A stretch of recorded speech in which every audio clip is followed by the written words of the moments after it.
You walk out to your garden one morning in June, and something is wrong. 3 of your pepper plants. The leaves are yellowing, bottom up. New growth at the top wilted, limp, even though the soil is soaking wet. You water them anyway. By the end of the week, they're gone, pulled straight out of the ground. No resistance. Roots brown, slimy, rotted through. You go to the garden center. You spend $40 on a fungicide, $30 on a root stimulator, $20 on a microbial powder. The plants keep dying. $90. Gone. And a quarter of your garden empty soil where peppers should have been. The whole time, there was a $3 bottle sitting on the drugstore shelf that would have fixed every single one of those problems. It's been there for over 100 years. And most gardeners today have completely forgotten it exists. If your plant is wilting, while the soil is soaking wet, it's already happening. And you have about a week before it's too late. Here's what's going on beneath the surface. When soil stays waterlogged, oxygen disappears from the root zone. And the moment oxygen disappears, something else moves in. Bathogens, Pythium, Phytophthora, Fusarium. These are the organisms that cause root rot. They don't need much, just wet, airless soil, and a root system that can't breathe. Within days, the roots turn brown, then black, then slimy. The plant above keeps wilting, even as you keep watering, because the roots can no longer pull moisture up. You're drowning, a plant that's already drowning. Most gardeners at this point reach for the garden center shelf. Don't. Here's what hydrogen peroxide actually does. When you drench the soil with a diluted peroxide solution, 2 things happen at once. First, the oxygen radicals released as the peroxide breaks down rupture the cell membranes of the fungal organisms Pythium, Phytophthora, Fusarium. They cannot survive oxidation at this level.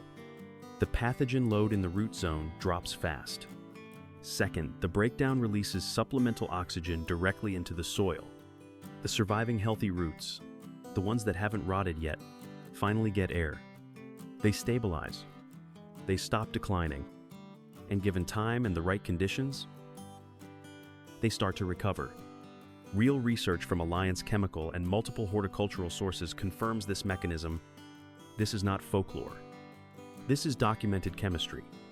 Last spring, Esther nearly lost an entire row of pepper plants to root rot.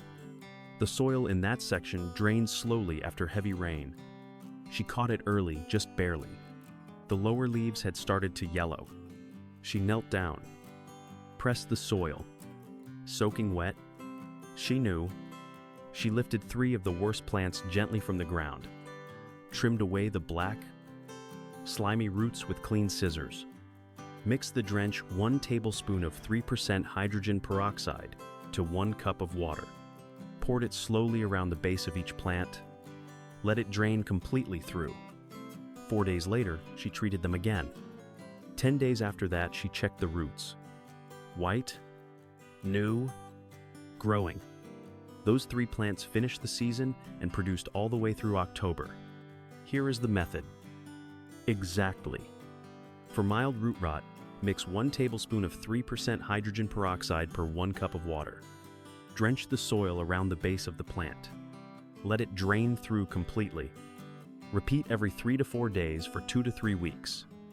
You are looking for new white root growth as your sign of recovery.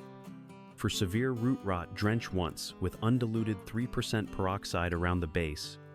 1 treatment only at full strength. Then follow up with the diluted drench as described above. Now, the honest answer most videos won't give you. Peroxide alone does not fix root rot. It treats the pathogen, but root rot has 3 causes, and you have to address all 3. 1. Treat the pathogen. The peroxide drench handles this. Remove the rotted tissue. Lift the plant if you can. Cut away the black, slimy roots with clean scissors. Give the healthy roots room to recover without the rotted tissue pulling them down. 3. Fix the underlying cause. Improve drainage. Reduce watering frequency. Add organic matter to compacted soil. Because if the soil stays waterlogged, the rot comes back every time. Peroxide, while continuing the bad watering habit, only delays the inevitable. That is the difference between the gardener who saves her plants and the one who keeps replanting into the same dead soil. And here's something worth sitting with. That $40 fungicide from the garden center. It treats the pathogen. One cause. One bottle. $40. The $3 brown bottle treats the pathogen, oxygenates the root zone, and costs less than a cup of coffee. The only thing it can't do is fix your drainage for you. That part is still yours. Those seedlings that mysteriously die in week 2, most of the time you didn't kill them. Last year's pot did. Here's what happens. Every season, your garden pots, seedling trays, and gardening tools collect something invisible. Fungal spores, bacterial colonies, pest eggs. And when the season ends and you stack everything in the shed, those organisms don't die. They go quiet. They wait. Through fall, through winter, through every cold month between one growing season and the next, then spring comes. You fill the pots with fresh soil. You plant your new seedlings. You water carefully. You wait. And in week 2, they collapse. No obvious reason. No pests you can see. No disease you can identify. Just gone. What killed them was already in the pot before you put the first seed in. Most gardeners never make this connection. They blame the seeds. They blame the soil mix. They buy a new bag of potting mix. They try again. Same pot. Same result. The pot was never cleaned. And the pathogens that survived the winter were waiting. Here's what hydrogen peroxide does.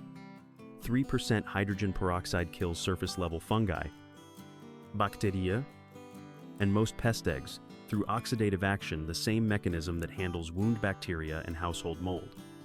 The Cleveland Clinic confirms its antimicrobial properties. Horticultural research confirms its effectiveness on plant pathogens, specifically, and it does all of this without leaving a chemical residue that disrupts the new soil's microbial balance as long as you rinse before replanting. One spray. One rinse. Clean container. The method? Exactly. For lightly used containers, empty all old soil completely. Rinse with clean water. Spray the inside and outside of the container with 3% hydrogen peroxide straight from the brown bottle. Let it sit for 1 minute. Rinse with clean water before adding new soil. For heavily contaminated containers, ones that held diseased plants last season, or that have visible mold or residue, soak them in a 1:1 solution of peroxide and water for 30 minutes. Then rinse thoroughly. For gardening tools, pruners, trowels, transplanting knives, spray directly with 3% peroxide. Let seat for 1 minute. Wipe dry with a clean cloth. Rinse before the next use. One afternoon, every container, every tool. Before the first seedling of the season goes in, Esther does this every February. Before a single seed packet is opened, before the first seedling tray is filled, she pulls every pot, every tray, every tool out of the shed, lines them up, works through them one by one. It takes her about 2 hours for the whole of it. She hasn't lost a seedling to a contaminated container in years. Not because she found a better product, because she stopped skipping the step that most gardeners don't know to take. Here is the honest scope. Peroxide sanitation removes surface pathogens. It does not sterilize soil. It does not replace fresh potting mix for seedlings. And it does not compensate for containers that are cracked, broken, or draining poorly.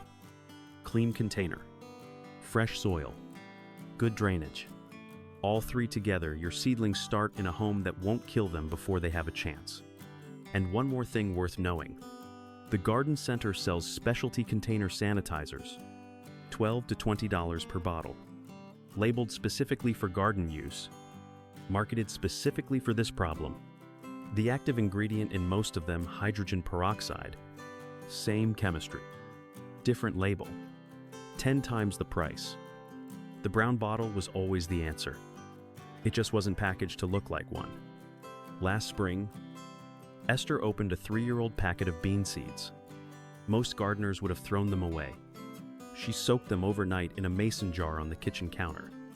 Every single one came up. Here's something most gardeners don't know about seeds. A seed is not dormant because it's lazy. It's dormant because it's protected. Every seed has a natural outer coating, a tough, waxy layer designed by nature to resist decay through the winter, to survive cold, to survive moisture, to survive everything that would rot it before spring arrives. That same protective coating, the one that kept the seed alive through 6 months of winter, is also the reason germination is slow, uneven, and sometimes fails entirely. The seed coat resists water penetration. The embryo inside can't wake up fast enough. Pathogens attack the exposed seedling before the roots establish, and in cold spring soil where soil temperatures are still low and inconsistent, germination rates drop even further. This is why gardeners buy germination booster products, seed starting mats, specialty seed soaks, $10 to $20 a bottle, all of them trying to solve the same problem. There is a simpler answer, and it costs about 10 cents for an entire season's worth of seed packets. Here's what hydrogen peroxide does. When you soak seeds in a diluted peroxide solution, 3 things happen simultaneously. First, the peroxide softens the seed coat. Water penetrates faster. The embryo inside receives the moisture signal it needs to wake up days earlier than it would on its own. Second, the oxidative action kills surface pathogens sitting on the seed coat, the fungi and bacteria that would attack the emerging seedling during those vulnerable first days of sprouting, eliminated before the seed ever goes into the ground. Third, the breakdown of peroxide delivers a direct oxygen boost to the embryo itself. More oxygen at germination means stronger early root development. The seedling that emerges is not just faster, it's more vigorous from the very first day. One published study on Atlantic white cedar seeds documented nearly double the germination rate with peroxide pretreatment compared to untreated seeds. Not a marginal improvement. Nearly double. Here's what Esther sees every spring in our own garden. Cucumber seeds that normally took 8 to 10 days to break ground, coming up in 5. Pepper seeds that routinely failed in cool April soil, germinating reliably, standing strong. And those 3-year-old bean seeds that most gardeners would have composted, producing a full, solid stand like they'd come straight from a fresh packet. The total cost of treating every seed packet she opens in a season, about 10 cents. Not $10. Not $10 per packet. 10 cents. Total. For the whole season. The method? Exactly. Mix 1 teaspoon of 3% hydrogen peroxide per 1 cup of warm water. Warm, not hot. Roughly body temperature. Hot water damages the embryo. Cold water slows the process. Body temperature is the target. Place the seeds in the solution and soak according to size. Small seeds, lettuce, carrot, radish, basil, soak for 30 minutes to 1 hour. Medium seeds, cucumber, squash, melon, sunflower, soak for 1 to 4 hours. Large seeds, beans, peas, corn, soak for 4 to 8 hours or overnight. Then drain and plant immediately. Do not let the soaked seeds dry back out. The moment the seed coat softens and the embryo begins to wake, drying it down again interrupts the process. Soak in the evening. Plant in the morning. Or soak in the morning and plant that afternoon. The timing is simple. The margin for error is small. Follow it and the results are consistent. Here is the honest scope. Peroxide seed soaking improves germination, speed, and rates. It does not rescue seeds that have been stored improperly in heat, in humidity, or in open packets exposed to air. And it does not compensate for soil that is too cold, too wet, or too compacted for germination, regardless of seed quality. The soak gives the seed the best possible start. What happens after it goes into the ground? Soil temperature, moisture, depth, That part is still yours to manage. But give a good seed, a clean start in the right soil, and the results speak for themselves every single time. One more thing. Germination booster products have been on garden center shelves for decades. Specialty seed starting solutions, hormone-based soaks, kelp extracts, mycorrhizal primers, all of them marketed as the answer to slow, uneven germination.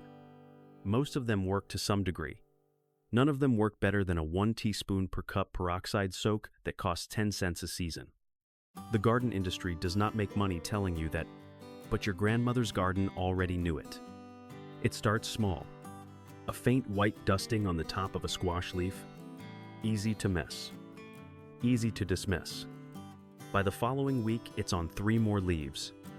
Then the stem, then the plant next to it. The leaves curl inward, photosynthesis slows. The plant stops producing light. And by the time most gardeners reach for a spray bottle, the infection has already spread further than any foliar treatment can fully reverse. That white powder is powdery mildew, and it is one of the most common and most preventable fungal diseases in the home garden. The window to treat it effectively is narrow. Here's how to catch it in time and exactly what to spray.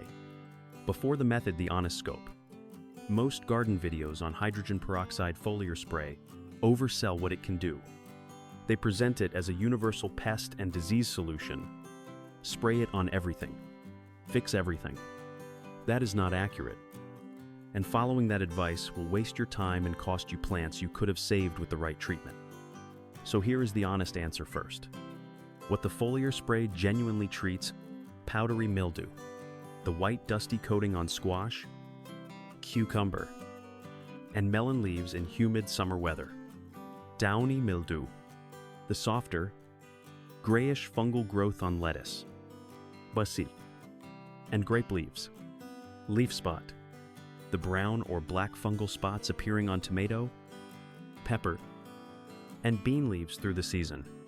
Black spot on roses. One of the most persistent and frustrating fungal diseases in ornamental gardens. Surface mold on leaves generally. If the disease is fungal and it's caught early, the foliar spray works. What the foliar spray does not treat: insect pests, aphids, spider mites, beetles, whiteflies. Hydrogen peroxide does not deter or kill these effectively. For insect problems, use neem oil, insecticidal soap, or BTI spray instead. Bacterial leaf diseases. These respond to copper-based sprays, not peroxide. Viral plant diseases. No foliar spray treats these.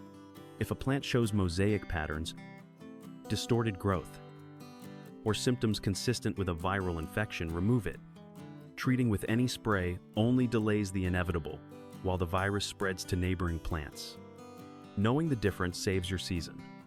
A gardener who sprays peroxide on aphids wastes 2 weeks watching the infestation grow while the right treatment sits unused on the shelf. A gardener who sprays peroxide on a bacterial leaf disease does the same. Identify the problem first. Match the treatment to the cause. Then spray with confidence.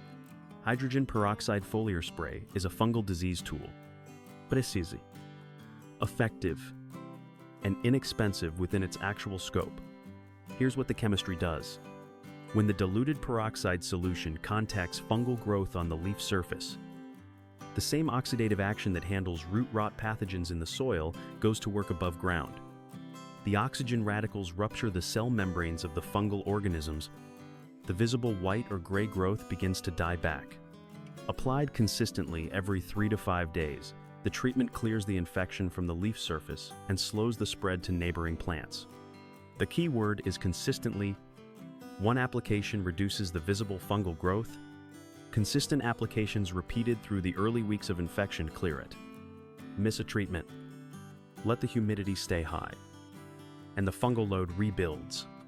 This is not a one-spray fix. It is a consistent short-term treatment until the infection is gone and conditions improve. The method: exactly. Mix 1 tablespoon of 3% hydrogen peroxide per 1 cup of water. Spray onto affected leaves in the early morning or in the evening.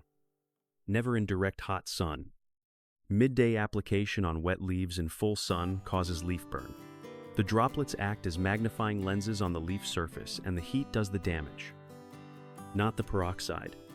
Coat both the upper and the underside of the affected leaves. Fungal growth establishes on both surfaces. Missing the underside leaves the infection a place to rebuild from.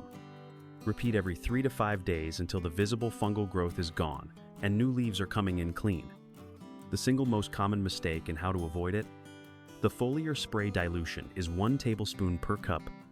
The container sanitation soak is 1 part peroxide to 1 part water. These are not interchangeable. Applying the container strength to leaves 1 cup peroxide to 1 cup water will burn the leaf tissue. The damage looks like the disease got worse overnight. The leaves brown at the edges, curl, and deback. The plant is weakened exactly when it needs strength to fight the infection. 1 tablespoon per cup for leaves. Always. Write it on the bottle if you need to. Keep the dilution straight and the spray works exactly as it should. Test 1 leaf first. Every time. Some plants are genuinely more sensitive to peroxide than others. Peace lilies, African violets, begonias, and orchids are known to react badly even at the foliar dilution. Young seedlings under 4 weeks old can show sensitivity as well. Most vegetable garden plants squash. Cucumber, tomato, pepper, bean. Rose tolerate the foliar spray well at the correct dilution. But the rule is simple. Before treating a whole plant, spray 1 leaf. Wait 24 hours. Check for browning, curling, or unusual spotting. If the test leaf looks clean, proceed with the full application. 30 seconds of patience before the first spray. That is all the test requires. The numbers, plainly. A commercial fungal disease foliar spray from the garden center runs $15 to $30 per bottle. Labeled for powdery mildew, labeled for leaf spot, labeled for black spot on roses. The hydrogen peroxide foliar spray treats all of the same fungal diseases. At 1 tablespoon per cup, 1 $3 bottle of peroxide makes enough foliar spray to treat a full kitchen garden through an entire growing season. $15 to $30 replaced by pennies per application. Same fungal diseases. Same results. 1 brown bottle. Every spring. After the heavy rains of April and May, 1 section of Esther's garden holds standing water for hours. The soil there is heavy clay. It drains slowly, and for years every May. Without fail, the plants in that section died. Not from drought, not from pests, not from disease, from drowning. The roots sat in airless, waterlogged soil until the oxygen disappeared completely, until the anaerobic pathogens moved in, until the rot set in from below while the plants above kept wilting in the rain. She tried raised beds. She tried organic matter. She tried adjusting her watering schedule. The spring runoff didn't care. Then she started doing 1 simple thing every week through May and June. And the plants in that section haven't died from waterlogging since. Here's what she does. And here's the honest truth about what it can and cannot fix. First, what's actually happening in waterlogged soil. Healthy soil is not just dirt. It is a living system of air pockets, water channels, microbial communities, and root networks that depend on a careful balance of moisture and oxygen. When that balance tips, when rain is heavy, drainage is poor, or watering is excessive, the air pockets fill with water. Oxygen disappears from the root zone. The microbial balance shifts from aerobic organisms that support plant health to anaerobic organisms that destroy it. Pythium moves in. Phytophthora follows. The roots that were feeding the plant yesterday are rotting today.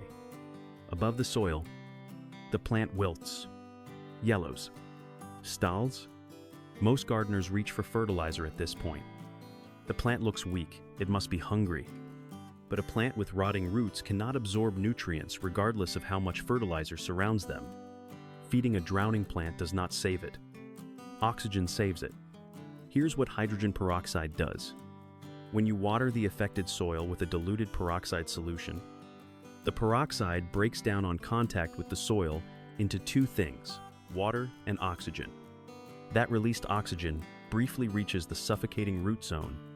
The surviving healthy roots, the ones still white, still firm, still functioning, get air, they stabilize. The anaerobic conditions that allow root rot pathogens to thrive are temporarily disrupted. Temporarily. That word matters. And it is the word most garden videos leave out. Here is the honest scope plainly. The oxygen released by hydrogen peroxide in soil lasts hours, not days, not weeks, hours. This is not a fertilizer. It is not a soil amendment. It is not a permanent fix for compacted or waterlogged ground. It is an emergency measure, a patch, a way to buy struggling plants time while you work on the real solution. The real solution is the soil itself, adding compost and organic matter to break up clay, raising the beds to improve drainage, cutting trenches to redirect runoff, growing cover crops through the off-season to open up compacted ground, adjusting watering practices so the soil never stays saturated between waterings. Esther uses peroxide to keep the plants alive through May and June. She dug the trench that redirects the spring runoff in July. The peroxide bought the plants time. The trench solved the problem. Both were necessary. Neither alone was enough. The method? Exactly. Mix 1 tablespoon of 3% hydrogen peroxide per 1 quart of water. Notice, this is the lightest dilution of all 3 soil applications. 1 tablespoon per quart, not per cup. The reason is scope. Root rot treatment targets a single sick plant. This application covers an entire garden bed.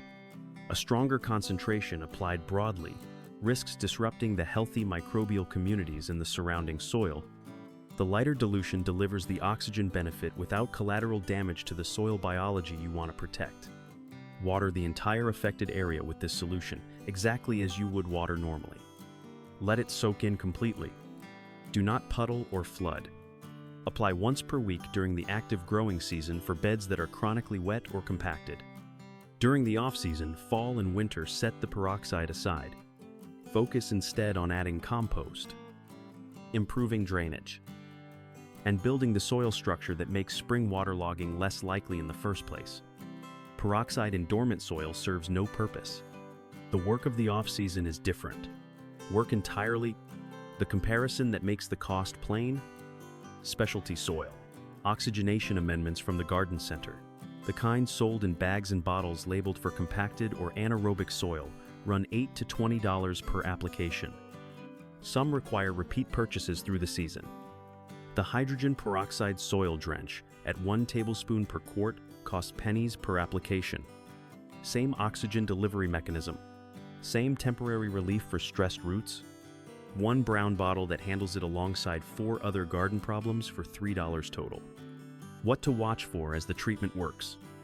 Within 1 to 2 days of the first application in plants that are stressed but not yet severely rotted, you will often see the wilting ease slightly. The leaves that were limp begin to firm up. New growth that had stalled begins to move again. This is not the plant recovering. Not yet. This is the plant breathing again for the first time in days. Recovery. Real recovery comes from fixing the drainage. From the organic matter you work into the soil. From the trench Esther dug. From the raised bed you build before next spring. But watching a wilting plant firm up within 48 hours of a peroxide drench after days of watching it decline despite everything else you tried, that is the moment most gardeners become believers, not because it's magic, because it's oxygen, and the plant was simply starving for it. One honest warning before we move on. Waterlogged soil and root rot are often the same problem at different stages. If your soil is chronically wet and your plants are showing early wilt, start with the soil oxygenation drench. 1 tablespoon per quart. Treat the whole bed. If the roots are already brown and slimy when you lift the plant, move to the root rot treatment. 1 tablespoon per cup. Target the individual plant. Trim the rotted roots. Fix the drainage. The dilutions are different because the problems, while related, are at different stages of severity. Match the dilution to what you actually see. Stronger is not better. Stronger burns roots that are already struggling. Read the plant. Use the right strength. Give it time. 5 uses. 1 bottle. $3. Now let's bring it all together and talk about what that actually means for your garden, your shed, and the season ahead. Let's go back to where we started. A gardener standing in an empty garden. $90 spent. Plants still dying. Soil still wrong. That gardener didn't need a $40 fungicide. Didn't need a $30 root stimulator. Didn't need a $20 microbial powder. They needed a $3 bottle that's been sitting on the drugstore shelf since their grandmother's time. And nobody told them. 1 brown bottle. $3. 2 bottles a year. Root rot treated. Containers sanitized. Seeds germinating faster. Fungal disease stopped early. Waterlogged soil given air. 5 problems. 1 bottle. $6 a season. Replacing $150 to $300 of specialty garden products every single year. Here's your one action this week. Walk into the drugstore. Spend $3. Pick one use from today, just one, and try it before the week is out. Then come back and tell me in the comments which one did you try and what happened. And if your grandmother had a garden trick of her own that we didn't cover today, share it. Those old methods are exactly the kind of knowledge that disappears when nobody writes it down. I read every single one. The cheapest garden chemistry in the world is already on the shelf. It always has been. Now you know how to use it.